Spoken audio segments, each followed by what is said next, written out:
Ya, salam sejahtera untuk kita semua. Kasih dan rahmat Tuhan beserta kita semua. Pada kesempatan ini, kami kelompok seminar pengintegrasian akan mempresentasikan hasil ringkasan kami mengenai wahyu dan iman. Tentu teologi ini tidak menjadi sesuatu yang asing untuk kita yang belajar di dalam bidang ini. Maka itu kita akan melihat lebih jauh apa yang dimaksud dengan teologi yang di dalamnya wahyu dan iman. Teologi adalah ilmu iman, maka caranya untuk memperoleh pengetahuan bukan hanya melalui sensus, rasio, dan intelektus, tetapi juga melalui revelasio dan fides. Supaya dapat diimani manusia, wahyu harus disampaikan kepada manusia dalam peristiwa sejarah. Wahyu Allah dimuat dalam kitab suci dan tradisi. Asas pengetahuan teologi. Pengetahuan teologi mencakup pengalaman indrawi, akal budi, intuisi rohani, wahyu, dan iman. Dalam wahyu, Allah menyapa manusia, dan dalam iman, manusia menanggapi sapaan Allah itu secara positif. Allah berinisiatif untuk menyatakan diri kepada manusia dalam wahyu. Wahyu Allah adalah Allah menyapa manusia. Dalam setiap pokok bahasan dipelajari dulu akar Alkitabiah, kemudian batang patristik, dan baru sesudah itu dilukiskan buah yang dihasilkan dalam teologi modern. Paham wahyu dalam kitab suci. Pada hakikatnya wahyu dalam kitab suci dapat diringkas dalam dua kata ini. Allah berbicara, Allah keluar dari keadaan yang tersembunyi, secara aktif menyatakan diri, dan memberi kesaksian tentang sikap, sifat, dan kehendak, membuat dirinya dikenal. Wahyu dalam perjanjian lama. Dalam perjanjian lama, wahyu Allah terjadi terutama melalui para nabi yang dinyatakan Tuhan, yaitu nabi. Kemahakuasaan, kemuliaannya, dan keadilan serta keadilan. Kemudian wahyu dalam perjanjian baru, yakni wahyu dalam perjanjian yang dalam dan oleh Yesus Kristus, Anak Allah, kita ketahui. Bisa dilihat juga di dalam Injil Matius pasal 17 ayat 5. Injil Sinoptik yang pertama, Injil Sinoptik, perbuatan Yesus yang bersifat wahyu itu tidak terdapat suatu teologi wahyu yang sistematis, sebab sebagai kesaksian iman angkatan pasca yang pertama dan kedua. Injil Sinoptik merupakan pengumpahan yang kedua. Yang kedua surat Paulus. Kata yang biasa dipakai Rasul Paulus untuk menunjuk kepada wahyu, yaitu apokaliptein atau menyingkapkan, mengambil selubung, menyatakan, dan panero, memperkenalkan, menjelaskan. Terminologi yang digunakan Paulus yaitu rahasia yang dahulu tersembunyi, sekarang dinyatakan dan dengan demikian menjadi kebijaksanaan Tuhan. Kemudian di dalam tulisan Yohanes, walaupun teologi Yohanes seluruhnya dikuasai oleh gagasan wahyu, namun terminologi yang berasal dari sastra hikmat dan apokaliptik Yahudi tidak terdapat dalam Injil Yohanes. Kemudian surat Ibrani. Surat Ibrani memandang hal berbicara dari pihak Allah sebagai ciri khas wahyu. Berbicara mencakup seluruh peristiwa Yesus Kristus, baik pewartaan maupun pekerjaannya. Kitab Wahyu menurut jenis sastranya untuk sebagian besar termasuk apokaliptik Yahudi. Kitab yang memuat wahyu ini memenuhi janji Kristus dalam Yohanes pasal 16 ayat 13 sampai dengan 14 dan menunjukkan keterarahan batinia dari hidup Kristiani menuju kemenangan pada akhir zaman. Paham wahyu dalam patristika. Dalam membahas paham wahyu dalam zaman patristika, kita mesti melampaui dengan terminologi dan memandang kenyataan sendiri yang mau dipahami dan dimengerti. Semisal para bapak apostolik, paham wahyu mempunyai ciri kosmos universalis. Peranan Kristus menjadi perantara suatu pendidikan penyelamatan yang telah dimulai dalam perjanjian lama. Namun, sekarang dalam inkarnasi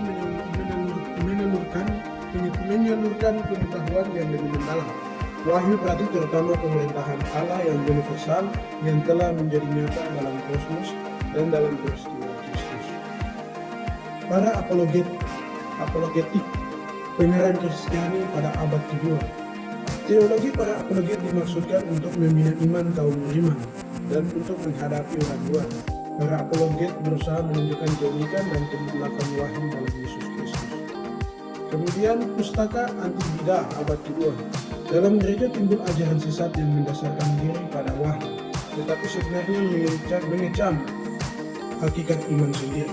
Melawan ajaran itu, para pemikir Kristiani yang ortodoks menonjolkan ciri khas wahyu Kristiani dengan naik banding kepada ekonomi keselamatan, yakni kepada perwujudan historis dari rencana Allah untuk menyelamatkan bangsa manusia. Tokoh-tokohnya adalah Irenaeus, Hippolytus dari Roma, Tertullianus, dan Cyprianus dari Kartago. Kemudian berkembang pada masa Alexandria abad kedua dan ketiga, Clemens dari Alexandria dan Origenes sengaja menjalin hubungan dengan kaum cendekiawan lingkungan Helenis demi membebaskan agama Kristiani dari isolasi atau ketertutupan. Kaum Alexandria ini bertugas untuk memikirkan kembali hubungan antara wahyu dengan Moses. Dipandang dari sudut orang Kristen yang sempurna, yakni orang Gnostik. Ternyata Logos sebagai jaminan dan perantara eksistensi Kristiani memainkan peranan yang menentukan. Diskusi Trinitas dan Kristologi abad ke-4, pemikiran ortodoks Athanasius, Basilius, Gregorius dari Nazianze, Gregorius dari Nyssa, dengan kaum Arian, dan pada abad ke-5 antara masa Alexandria dan Antioquia juga mempengaruhi paham wahyu. Dalam diskusi tersebut diajukan pertanyaan tentang tindakan Allah yang bersifat wahyu. Para papa gereja Latin abad ke-4 dan ke-6,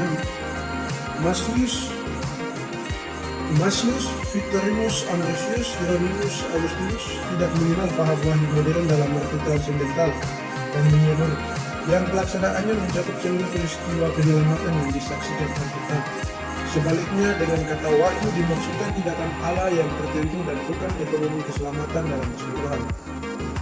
Para bapak gereja tidak merangkum seluruh amanat Alkitabiah di bawah sudut pandang wahyu dan juga tidak mempersoalkan kemungkinan wahyu begitu saja.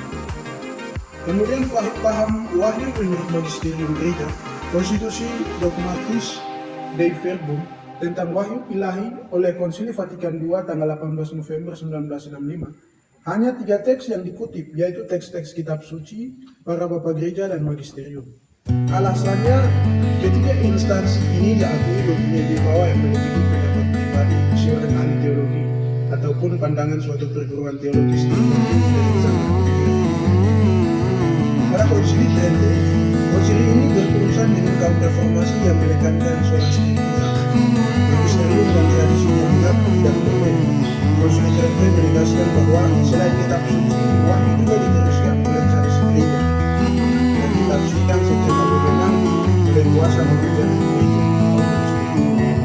Yang termasuk paham wahyu menurut para bapak konsili ini adalah sejarah Israel, peristiwa Kristus, dan kegiatan Roh Kudus yang bersifat berwahyu sepanjang zaman gereja. Kemudian berlanjut pada Vatikan yang pertama, dalam konstitusi dogmatis Dei Filius tentang iman Katolik, konsili membahas tentang tokoh teologi tersebut yaitu Paul von Balthasar, bahwa Allah menunjukkan penggunaan Allah yang pasti dari alam ciptaan, sedangkan dengan lain Allah mewajibkan misteri dan kebenaran dalam itu sama dengan Allah yang telah memberikan terang akal budi kepada manusia sebagai Tuhan. Di dalam Konsili Vatikan kedua, dalam konstitusi dogmatis Dei Verbum tentang wahyu, yaitu wahyu dilihat sebagai komunikasi pribadi antara Allah yang transenden dengan manusia.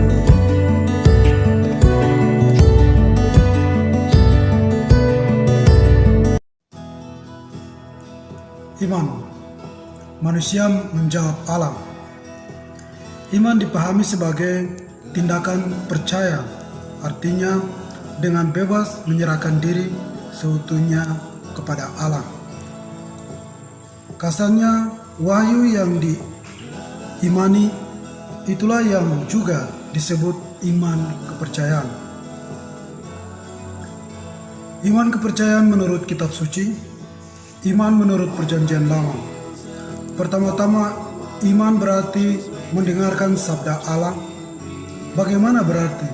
Taat dan patut pada perintah Allah seperti yang dilakukan Abraham. Dalam kitab suci Kejadian bab 12 ayat 4a. Setiap melaksanakan kehendak Allah dan percaya pada janji Allah. Iman menurut perjanjian baru dalam Injil Sinoptik, percaya mempunyai arti mendengar apa yang diwartakan Markus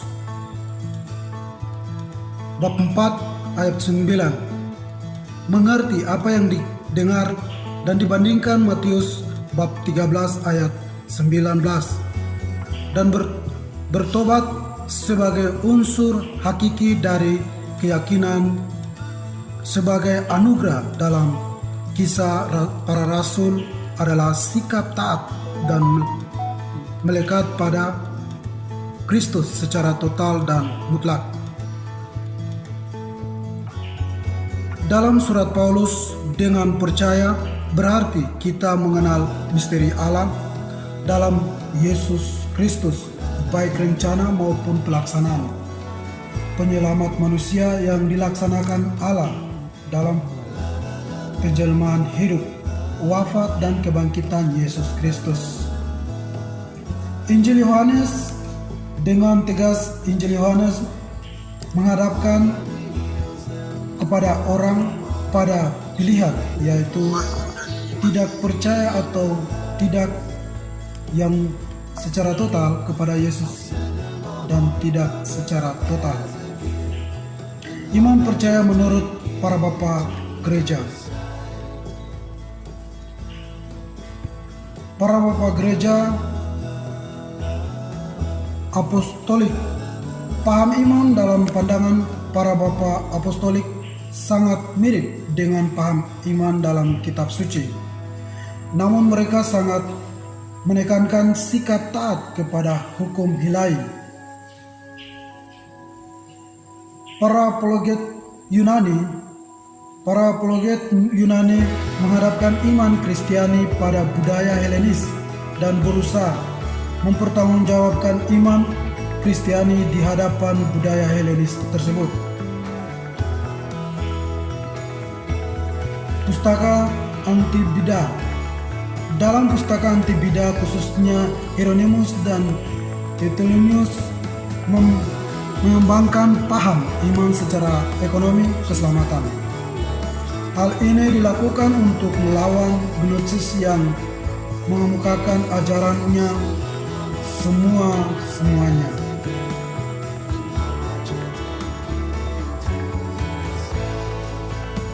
Perkuliahan Alexandria, Origenes dan Clemens menggambarkan bahwa Allah dikenal bukan lewat ilmu pengetahuan tetapi dari pewahyuan Allah itu sendiri. Origenes berpendapat bahwa sumber iman kepercayaan adalah sabda kitab suci yang menyerap kita.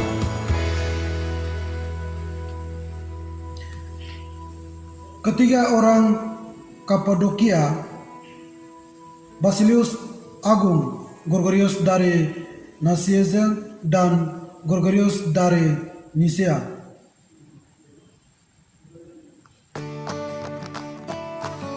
mentransformasikan iman Kristiani ke dalam iman pikiran Yunani, sehingga ajaran rohani mereka seimbang dengan dasar iman yang pada sabda pewarta. Teologi ekoi. Gregorius dari Nisa bukan hanya mengembangkan gambaran untuk kristologi tetapi juga untuk antropologi teologi. Santo Agustinus, menurut Santo Agustinus, hati manusia merupakan organ pengenalan akan Allah. Untuk itu, hati harus suci dengan berakses iman, percaya, dan kasih.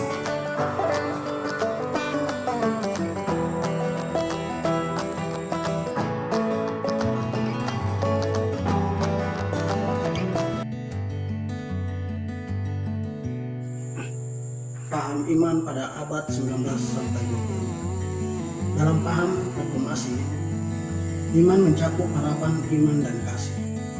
Dalam Konsili Trente, iman mendasari harapan dan perlu dibentuk oleh cinta kasih menjadi iman yang hidup.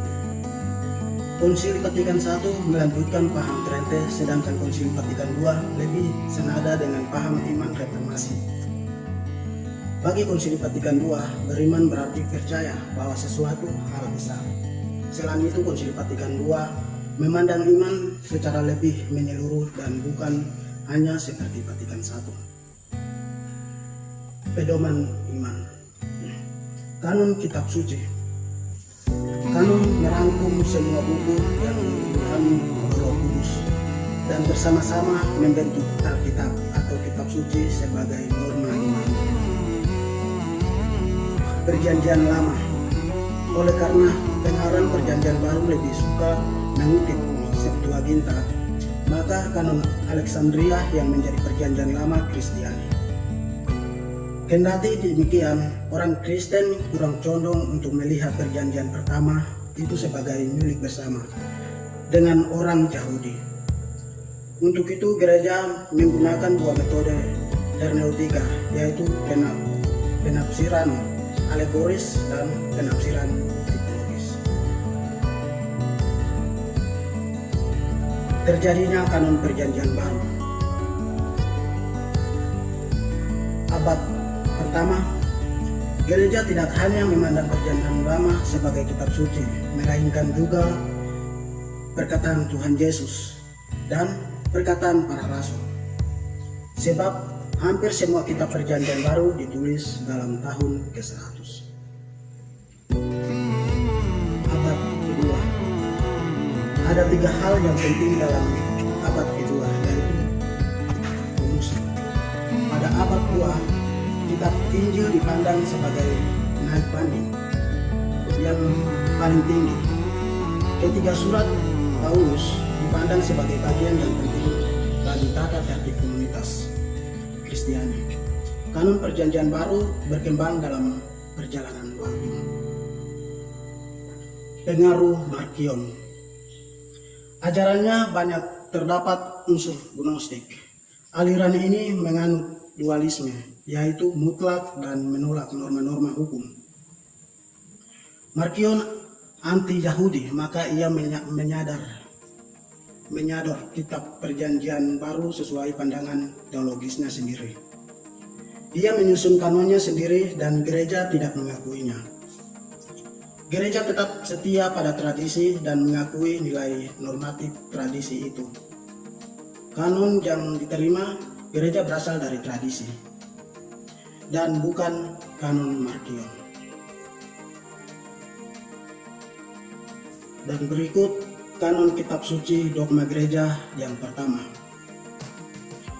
Dogma penetapan kanon memberi kesaksian tentang wahyu Allah dalam Yesus Kristus. Gereja memperoleh pengetahuan yang benar dan mengikat mengenai wahyu dalam Yesus Kristus. Karena Alkitab termasuk dalam dasar iman, maka kanon kitab suci mengambil bagian dalam wahyu itu sendiri.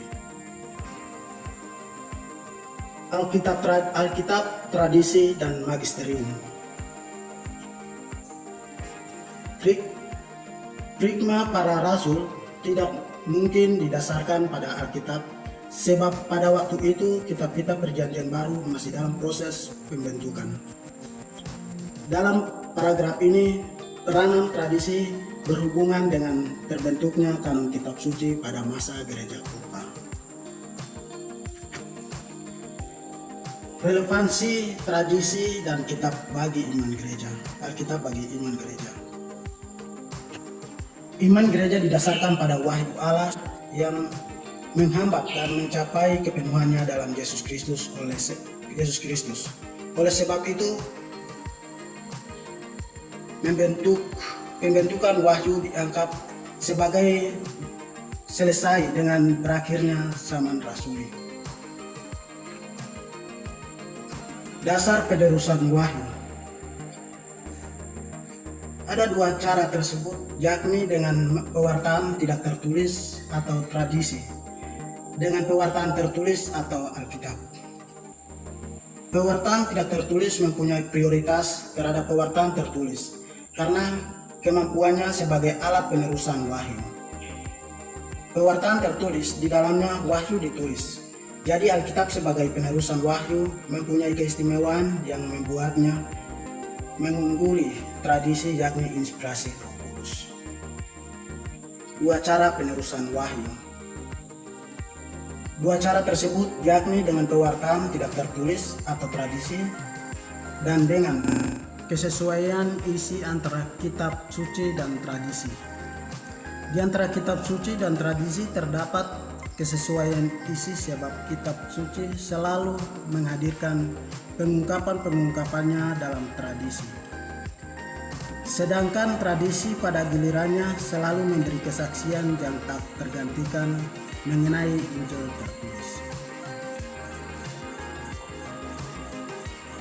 Keterbukaan tradisi bagi perkembangan. Tradisi gereja tetap terbuka bagi perkembangan yang terus-menerus. Dalam hal tradisi ilahi dan rasuli, sifat perkembangan itu sedemikian rupa sehingga identitas asali dipertahankan.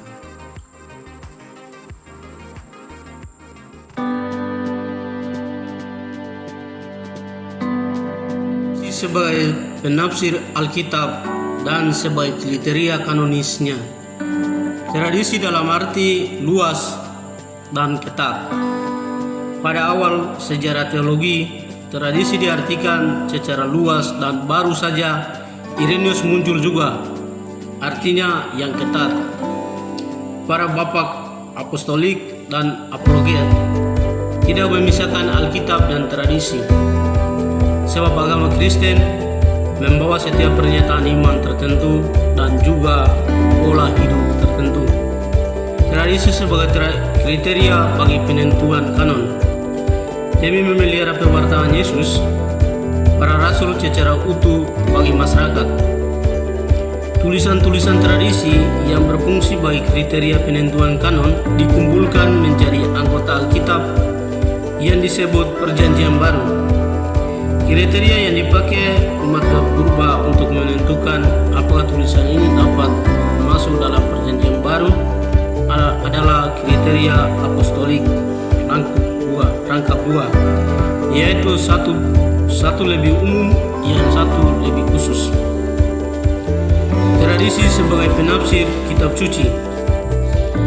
Kedudukan kitab suci dan tradisi sebagai dua cara wahyu Allah yang diteruskan turun-temurun adalah kedudukan yang wajib sejajar sejauh keduanya merupakan sarana penerusan. Demi keautentiknya tradisi tidak boleh berlawanan dengan kitab suci, sehingga tradisi adalah penafsir Alkitab dan Alkitab adalah norma tradisi. Magisterium gereja. Pada dasarnya hanya Kristuslah guru dan semua orang beriman adalah muridnya. Kepada para rasul Kristus menugaskan untuk mewartakan Injil sampai ke ujung dunia. Adapun upaya Injil senantiasa terpelihara secara utuh dan hidup dalam gereja. Para rasul meninggalkan uskup sebagai pengganti mereka yang mereka serai kedudukan mereka untuk mengajar. Kepada para pemimpin gereja secara khusus percayalah perbendaharaan wahyu dan mereka bertugas menjaga dan memeliharanya. Kutipan dari 2 Timotius bab 2 ayat 2. Pemimpin gereja tetaplah anggota umat beriman, oleh karena itu magisterium tidak berada di atas sabda Allah tetapi mengabdi kepadanya. Syahadat. Di samping Alkitab dan tradisi ada entitas yang paling penting, yaitu syahadat. Dalam paragraf ini kita akan melihat rumusan yang paling kuno lalu membahas arti syahadat bagi teologi dogma. Rumusan-rumusan yang paling kuno. Rumusan pengakuan iman pada abad pertama dan kedua belum ada keseragaman, kendati demikian dalam Paroan abad kedua sudah mulai menghasilkan bentuk syahadat seperti yang kita pakai sekarang ini. Arti syahadat untuk teologi. Melihat rumusan kredo diperuntukkan bagi para katekumen dan para calon baptis, maka dapat disimpulkan bahwa syahadat berfungsi sebagai suatu rangkuman resmi iman Kristiani daripada hanya tradisi saja. Alasan ada dua, yaitu rumusan singkat, tepat, dan tidak mendua arti dan isinya tetap. Terima kasih kepada para pemirsa dimanapun Anda berada, terutama untuk teman-teman yang sudah menonton video kami. Ini adalah video hasil ringkasan kami berempat. Semoga dapat berguna dan bermanfaat untuk kita semua untuk mengenal apa itu wahyu dan apa itu iman di dalam sejarahnya maupun di masa modern sekarang ini. Ya, tidak lupa juga kami memohonkan terima kasih kepada Pater Suturian yang telah memberikan kami tugas yang mulia ini sehingga kami dapat menyelesaikannya dengan video yang telah dibuat. Untuk itu kepada teman-teman yang mau memberikan pertanyaan maupun pernyataan, kami persilakan dengan menyaksikan, menyimak dan melakukan analisis dan memberikan pertanyaan yang mengganjal di pikiran teman-teman semua. Untuk itu pertanyaan dan pernyataannya kami tunggu. Terima kasih untuk semua teman-teman yang telah